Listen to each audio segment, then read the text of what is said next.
टूनी बाजार में अपने आलू के समोसे का ठेला लगाती थी, जिससे उसकी अच्छी खासी बिक्री होती थी।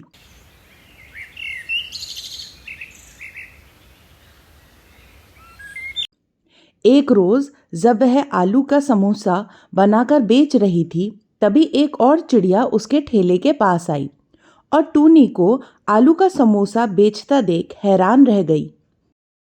टूनी, तुम वो भी समोसे के ठेले पर? भला तुम पर ऐसी कौन सी मुसीबत आ पड़ी जो तुम्हें ये समोसे बनाकर बेचने पड़ रहे हैं? क्या बताऊं बहन, जब दौलत थी तो मैं लोगों का मजाक उड़ाती थी। आज किस्मत ने मेरे मुंह पे ऐसा तमाचा मारा है कि मेरे दिन ऐसे हो गए। वैसे बड़े दिनों बाद मिले हैं। चलो तुम्हारे घर चलकर चाय पीते हैं, फिर बातें करेंगे।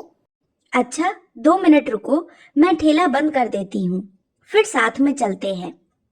वो जब टूनी के घर पहुंचती है तो उसकी झोपड़ी को देखकर हैरान रह जाती है। टूनी, ये क्या है? तुम्हारे पास तो इतना बड़ा बंगला था, फिर ये सब तो मेरे समझ में नहीं आ रहा। अंदर चलो, मैं तुम्हें सब बताती हूँ। टूनी, इस बार हमारी वेडिंग एनिवर्सरी पर मैंने बहुत बड़ी पार्टी रखी है। तुम्हें जिसे भी पार्टी में बुलाना हो बुला लेना। अच्छा ठीक है, तो फिर मैं लिस्ट बना लेती हूँ कि मेरी कौन कौन सी फ्रेंड्स आएंगी। और हाँ, साथ में अपनी बहन मुनी और उसके पति को भी फोन कर देना। उफ़ो, उन्हें बुलाने की क्या जरूरत है? आपको तो पता है वो कितने गरीब हैं। अगर वो पार्टी में आ गए तो सबके सामने हमारी इंसल्ट करा देंगे। और फिर कहाँ हमारा स्टेटस और कहाँ उन लोगों का। अरे, तुम कैसी बातें कर रही हो टूनी? मुनी तुम्हारी सगी बहन है, भला उसके बारे में ऐसे कैसे बोल सकती हो? मैं तो आप ही के भले के लिए कह रही थी। अगर तुम्हारे बिजनेस पार्टनर उस पार्टी में आएंगे तो वो क्या सोचेंगे कि आपके रिश्तेदार कैसे हैं। खैर, कोई बात नहीं, आप उन्हें बुलाना ही चाहते हैं तो मैं उन्हें फोन कर दूंगी। टूनी ने अपने पति के साथ अपनी मैरिज एनिवर्सरी की बहुत बड़ी पार्टी रखी थी। वो अपनी बहन मुन्नी और उसके पति राजू को भी वहीं पर बुला लेती है। वो दोनों काफ़ी गरीब थे, इस कारण से टूनी उन्हें पसंद नहीं करती थी। वो पार्टी में बेहद ही सस्ते कपड़े और गहने पहनकर आए थे। अरे टूनी, ये दोनों नौकर हैं क्या? हाँ हाँ, नौकर ही है। पार्टी शुरू हो गई है और ये दोनों अब आ रहे हैं। अभी मैं इनकी खबर लेती हूँ। अरे अरे, रुकिए रुकिए, मैं जाकर देखती हूँ। टूनी जल्दी से उन दोनों को अपने कमरे में ले जाती है। अरे दीदी, आ गए आप दोनों। ऐसा करो, आप दोनों इसी कमरे में बैठो, मैं तब तक आप लोगों के लिए कुछ खाने के लिए भिजवाती हूँ। अरे नहीं नहीं टूनी, अभी तो तुम्हारी एनिवर्सरी का केक कटना बाकी होगा। हम यहाँ बैठकर क्या करेंगे? बाहर ही चलते हैं। अरे नहीं नहीं, बाहर तो बहुत सारे मेहमान आए हुए हैं, आप खामखा परेशानी होंगे। इसमें परेशान होने वाली कौन सी बात है? तभी टूनी की सहेली कावेरी भी उसे ढूंढते ढूंढते वहां आ जाती है। अरे टूनी, तू यहाँ है? मैं तुझे कब से ढूंढ रही हूँ। और तू इनको यहाँ क्यों लेकर आई है? बाहर मेरे बच्चों ने कोल्ड ड्रिंक गिरा दी है। इन दोनों नौकरों को बोलो कि वहां जाकर उसे साफ करें। अरे अरे, देखिए जी, आपको कोई गलतफहमी हुई है। हम इनके नौकर नहीं हैं, बल्कि इनके रिश्तेदार हैं। मैं तो इसकी बड़ी बहन हूँ। क्या बहन हो? फिर टूनी, तुमने ऐसा क्यों कहा कि ये तुम्हारे यहाँ काम करने आए हैं? उस समय तो जैसे तैसे टूनी ने बात को संभाल लिया। अरे नहीं नहीं कावेरी, तुम्हें शायद कोई धोखा हुआ होगा। मैं तो शीला और बिरजू अपने नौकरों के बारे में बात कर रही थी। अच्छा चलो, अब केक काट लेते हैं, कहीं देर ना हो जाए। फिर कावेरी टूनी से पार्टी में पूछते हैं। वैसे एक बात बता, तूने उस वक्त झूठ क्यों कहा? मुझे क्यों नहीं बताया कि वो तेरी बहन और जीजा हैं? मैं जानती हूँ कावेरी, अगर मैं तुम्हें सच बता देती तो तुम मेरा मजाक उड़ाती। ये रिश्तेदार है मेरे, इसलिए मैंने ये बात तुमसे छुपाई थी। ठीक भी है। वैसे इन गरीबों को तुम्हें पार्टी में इनवाइट ही नहीं करना चाहिए था। और अगर सबको पता चल गया कि ये तुम्हारी बहन और जीजा हैं, तो सचमुच में तुम्हारी बहुत इंसल्ट होगी। सच कहूँ, इनसे अच्छे कपड़े तो तुम्हारे घर के नौकर पहनते हैं। क्या करूं यार, मैं तो खुद भी इनको नहीं बुलाना चाहती थी, लेकिन मैंने अपने पति की वजह से इन्हें बुलाया है। उन्हें पता नहीं क्यों हर रिश्तेदारों से बनाकर रखने की आदत है। उन दोनों की ये सारी बात मुनी सुन लेती है और ये सुनकर उसको बहुत ठेस पहुंचती है। वह जल्दी से अपनी पति के पास जाती है और कहती है, चलिए जी, अब घर चलते हैं। लेकिन अभी तो हम कुछ देर पहले ही आए थे, फिर तुम अभी जाने की बात क्यों कर रहे हो? अब बस चलिए ना, मेरा यहाँ रुकने का मन नहीं है। किसी ने तुमसे कुछ कहा क्या? नहीं, किसी ने कुछ नहीं कहा। बस यूँ समझ लीजिए कि लोगों के पास जब पैसा आ जाता है तो उनका दिमाग चढ़ जाता है। अमीर लोगों के यहाँ गरीबों की कोई इज्जत नहीं होती। ओ, तो ये बात है। ठीक है मुनी, चलो चलते हैं। वो दोनों बीच पार्टी से चले जाते हैं, लेकिन मुनी को इस बात का कोई फर्क नहीं पड़ता। अपनी अमीर सहेलियों के साथ वह अपनी पार्टी एंजॉय करने लगती है।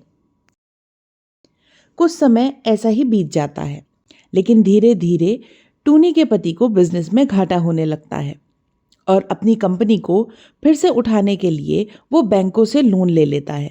लेकिन उस सब के बावजूद भी वह अपनी पार्टी को बचा नहीं पाता। पता नहीं टूनी, ये क्या हो रहा है? कई महीनों से मुझे कोई नया टेंडर नहीं मिल रहा। ऊपर से ये बिजनेस घाटे पे घाटा ही दिए जा रहा है। ऊपर से मेरे ऊपर इतना सारा लोन है कि उसे चुकाने के लिए मुझे अपनी कंपनी और यह घर बेचना पड़ेगा। कंपनी को भेजकर भी मेरा पूरा लोन पूरा नहीं हो पा रहा, इसलिए कचहरी से इस घर को बेचकर लोन पूरा करने का फैसला लिया है। हम बर्बाद हो गए टूनी, हम सच में बर्बाद हो गए। मैंने बहुत सारे गरीबों का हक मारा है, शायद इसलिए मेरे साथ ऐसा हुआ। पिताजी सही कहते थे कि जब कोई काम करना हो तो पूरी ईमानदारी के साथ करना चाहिए। अगर मैंने उनकी बात मानी होती तो आज मेरे घर में ऐसा कुछ नहीं होता। देखते ही देखते टूनी का घर नीलाम हो जाता है। अब उनके पास रहने की कोई जगह नहीं होती। अब हमारे पास रहने का बिल्कुल भी ठिकाना नहीं लगता। पास ही के जंगल में एक झोपड़ी डालकर रहना पड़ेगा। हमारे बुरे वक्त में सभी रिश्तेदार और मेरी सभी सहेलियों ने भी मुंह मोड़ लिया है। आज पता लगा इंसान जितना अमीर होता है वह दिल से उतना ही गरीब होता है। मैंने अपनी बहन का भी गरीबी का मजाक उड़ाया था, शायद इसलिए आज मुझे यह दिन देखने पड़ रहे हैं। अब वो दोनों जंगल में एक छोटी सी झोपड़ी डालकर रहने लगे। उसका पति गांव में एक मजदूर की तरह काम करने लगा, लेकिन कुछ समय बाद उसकी तबीयत खराब होने लगी, जिससे वह घर में ही रहने लगा। थोड़े दिन तो बचत जो उसने की थी उसे दवाइयां आ गईं, लेकिन फिर बाद में काम चलाना बहुत मुश्किल हो गया। आप एक काम कीजिए, आप थोड़ी देर सो जाइए, मैं लाला जी के पास से जाकर थोड़ा सा राशन उधार ले आती हूँ। लेकिन उनके पास तो पहले से ही इतना उधार चल रहा है, फिर और उधार देगा क्या पता नहीं। लेकिन एक बार कोशिश तो कर ही सकती हूँ ना।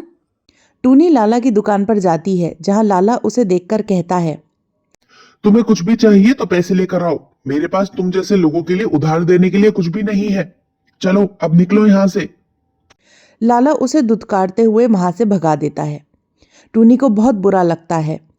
अब समझ आ रहा है कि बिना पैसों के इंसान की कोई इज्जत नहीं होती। मुझे कुछ भी करके पैसे कमाने होंगे, नहीं तो ऐसे गुजारा चलाना मुश्किल हो जाएगा। लेकिन मैं काम करूं भी तो कैसे? इसी दुविधा में वह घर की ओर जा रही थी, तभी उसकी नजर एक गोलगप्पे वाले ठेले पर पड़ती है। अरे हाँ, मुझे तो बहुत अच्छे समोसे बनाने आते हैं। मेरे हाथ के समोसे तो सभी को बहुत पसंद है। हाँ, मैं यही काम करूंगी। अब टूनी अपना सोने का मंगलसूत्र और अंगूठी बेचकर कुछ जरूरी सामान ले आती है और समोसे का ठेला खरीद लेती है। उसके बनाए हुए हाथ के समोसे सभी को पसंद आते हैं। उसके घर का खर्च अच्छे से चलने लगता है। धीरे धीरे उसका पति भी ठीक हो जाता है। अब वो भी टूनी के साथ ठेले पर काम करने लगता है। इसी तरह अब वो हर दिन ठेले पर समोसे बनाकर बेचते। एक दिन अचानक उसकी बहन वहां से गुजरी और उसने टूनी को ठेले पर काम करते हुए देखकर उसे बड़ा दुख हुआ। वह उसके पास आई और बोली, टोनी, तुम यहाँ ये सब तुम क्या कर रही हो? बस क्या बताऊं दीदी, अपने अपने कर्मों की सजा है। मैंने आपका अपमान किया था ना, बस उसी का फल है। अरे ये तुम कैसी बातें कर रही हो? क्या हुआ मुझे बताओ। टूनी अपनी बहन को सारी बातें बता देती है। चिंता मत करो, मैंने कुछ पैसे जमा किए हैं जिससे हमने शहर में एक दुकान खोली है। ऊपर वाले की दुआ से हमारा काम काफी अच्छा चल रहा है। हमने खुद की फैक्ट्री भी खोल ली है। अब आप हमारे ही साथ चलिए और हमारे ही साथ काम कीजिए। टूनी को बहुत शर्मिंदगी हुई। उसने कहा, मैंने तो आपकी इतनी बेइज्जती करी थी, लेकिन उसके बावजूद भी आप मेरी मदद करना चाहती हैं। हाँ हाँ, मैं जानती हूँ तुमने मेरी बेइज्जती करी थी, लेकिन याद रखना कि बहनों का रिश्ता बेइज्जती और गुस्से से ऊपर नीचे नहीं होता। तुम मेरे साथ चलो और मेरे ही साथ रहना। टूनी अपने किए हुए पर बहुत शर्मिंदा थी, लेकिन फिर भी उसने अपनी बहन की बात मानी और उसके साथ उसके घर चले गए। अब वो चारों मिलकर काम किया करते थे और खुशी खुशी अपनी गृहस्थी चलाते थे। तो इस कहानी से हमें क्या सीख मिलती है कि समय सब पर एक सा नहीं रहता और ना ही रिश्ते पैसों से बनते हैं। हमेशा प्यार और सम्मान रिश्तों में बना रहना चाहिए। वक्त का कुछ पता नहीं, कब कौन किसके काम आ जाए। तो आपको हमारी ये कहानी कैसी लगी हमें कमेंट करके जरूर बताएं।